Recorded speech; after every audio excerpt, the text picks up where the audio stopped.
next installment in my James Dean series of reviews.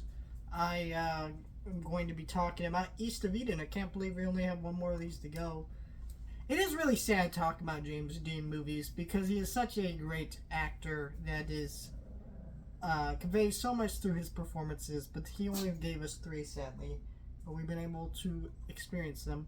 And I talked about Rebel Without a Cause last week, so now let's talk about East of Eden, based on the classic novel, which I've never read. Not that I don't want to. I definitely will at some point, especially after watching this movie. This is such a great movie. It's not as good as Rebel Without a Cause, just because I feel like that movie is more surface level. It hits you very clearly with what it's going for. This one I feel is more slowly paced. It has a lot of layers to the story that I think are really great. And those are things I love about this film.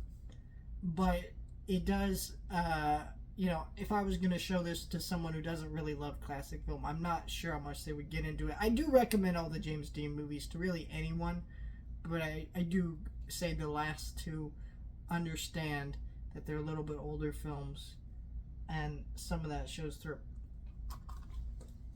But basically, what's great about this film is you got James Dean's character, who he's kind of having some issues with his father. He's a little bit is kind of opposite to his brother in this movie, and he's his mother's out of the picture. He didn't know what happened to her. Finds out that she's still alive and she's running a business. Well, this business is it's not explicitly said, especially since this is a 50s film, and that's kind of where the 50s aspect kind of comes into play here. She's running a business that they won't explicitly say, but I think we all know what it is. I'm not going to say if you don't know, but it's pretty heavily implied what it is. And I think that maybe that kind of tied into maybe 50s eras of stuff, not really being okay with sex workers and things like that, but nowadays we are more accepting of that kind of work and things like that. There are still people that are against that kind of thing, but yeah, I mean, it's very hinted at, and people in the movie are like, yeah, I mean, you're running a business well. So, it's really the story of James Dean's character being conflicted by these two worlds.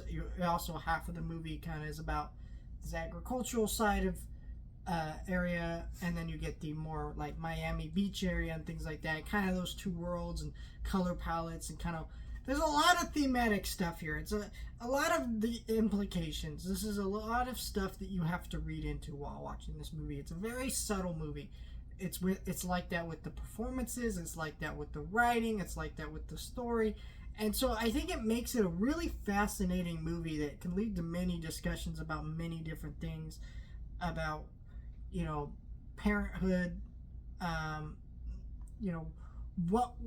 who we're supposed to be,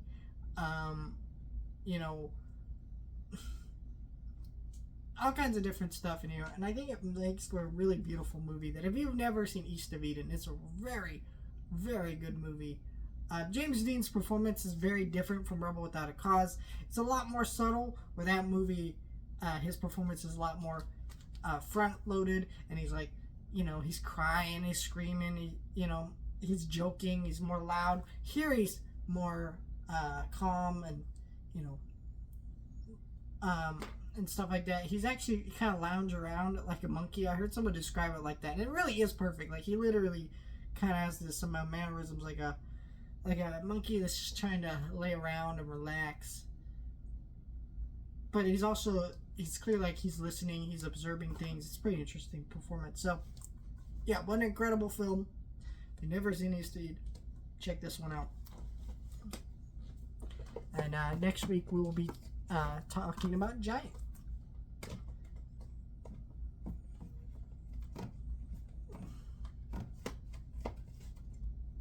I don't